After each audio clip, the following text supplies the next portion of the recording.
comme l'or, l'argent, le pétrole, le gaz naturel, etc. On peut aussi trader les futurs sur indices S&P 500, Nasdaq, Dow Jones, Russell.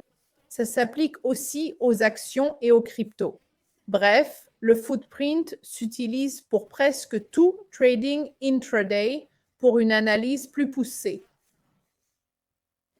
Et pourquoi on trade les futurs?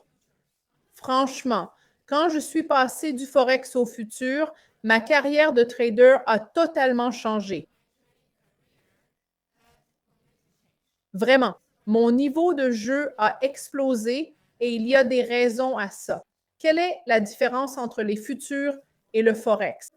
D'abord, les futurs sont centralisés. Que signifie cette centralisation des futurs? Ça veut dire que tous, vous, moi, les autres traders, on voit les mêmes prix et volumes échangés. Sur le marché à terme, vous choisissez votre fournisseur de données et voyez le graphique de la bourse mondiale. Pas de manipulation côté courtier, ni spreads, ni slippage, ni fausses bougies. Les contrats à terme permettent de voir les ordres de tous les participants du marché. On voit les ordres de chacun, petits ou grands acteurs du marché confondus. Toutes les transactions sont reflétées sur la plateforme de contrats à terme. N'est-ce pas? Sur les contrats à terme. Vous pouvez analyser en détail les offres, demandes, volumes et delta pour comprendre les autres traders. Donc, c'est crucial pour être rentable et avoir confiance, plutôt que de deviner les mouvements de prix.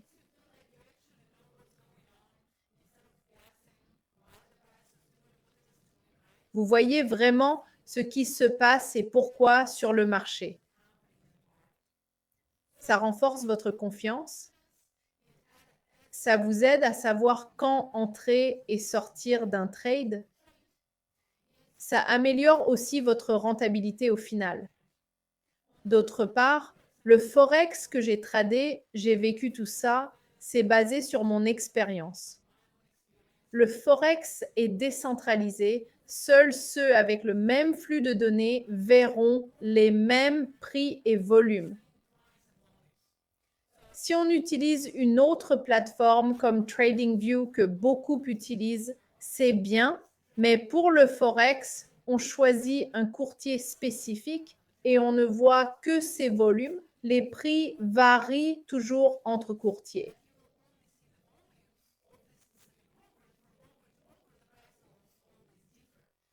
Alors que sur d'autres plateformes, vous voyez les graphiques futurs, les données décentralisées, tous les ordres et volumes. Vous évitez les manipulations possibles du Forex, comme les fausses bougies. Certains courtiers Forex ajoutent des bougies supplémentaires qui n'existaient pas initialement. En Forex, on risque des dérapages quand le courtier manque de liquidité lors de fortes volatilités ou d'annonces. En Forex, les spreads énormes empêchent parfois l'exécution des ordres ou la sortie des positions. En revanche, sur les contrats à terme, ces problèmes n'existent pas. Le Forex présente aussi des écarts de prix significatifs pour l'analyse, un autre inconvénient. Donc, vous regardez un graphique, vous tradez sur l'autre et il ne se combine pas, surtout pour les CFD comme le pétrole, les indices, l'or et autres, n'est-ce pas? Il y a parfois une différence de prix vraiment significative. Et comme les données sont centralisées en Forex, vous ne voyez que les ordres des utilisateurs de votre plateforme, pas ceux des autres acteurs du marché. En résumé, les contrats à terme vous donnent des infos plus détaillées. Ils vous permettent de voir ce que font les autres acteurs du marché. Ils vous évitent les soucis liés aux manipulations sur les plateformes de courtage et autres problèmes. Je veux dire, le trading est déjà assez difficile, non? On doit gérer la volatilité du marché, la liquidité. On doit gérer nos propres émotions. Pourquoi s'embêter avec des petits soucis techniques en plus? Pas vrai? Donc, je ne vois pas l'intérêt. Donc, même avec MT4, si vous tradez sur MetaTrader 4, vous tradez via un courtier. Vous choisissez un courtier, ouvrez un compte, puis vous connectez à MetaTrader 4 avec ses identifiants. MetaTrader 4, 5, peu importe, n'a rien à voir avec ça. Mais votre courtier, lui, a tout à voir avec ça. Vous ne verrez que les données de votre courtier sur votre MetaTrader. Vous subissez leur spread énorme, slippage, manipulation, différence de bougies, sans voir l'analyse en profondeur, n'est-ce pas? Vous ne verrez jamais ce que font les autres acteurs du marché. C'est pourquoi je trade les futurs. C'est une des raisons pour lesquelles j'utilise Atas. Je sais ce qui se passe, je le vois devant moi et je m'épargne la partie devinette du travail. Je ne devine pas, je vois, j'agis. Donc, si on continue, voilà quelque chose on doit comprendre comment et pourquoi le prix bouge, non? Pour aborder les graphiques d'empreinte et les 4 setups promis, je veux d'abord expliquer les ordres agressifs et passifs sur le marché. D'accord?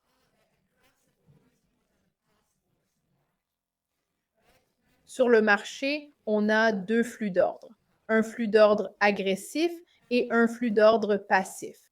Les ordres agressifs sont des transactions au prix du marché.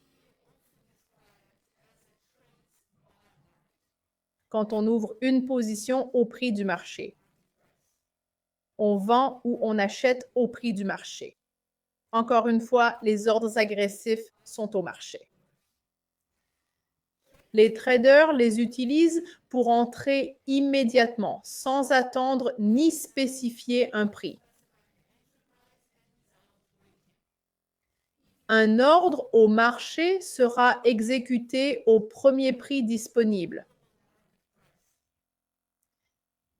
Achat et vente au marché, flux d'ordre agressif.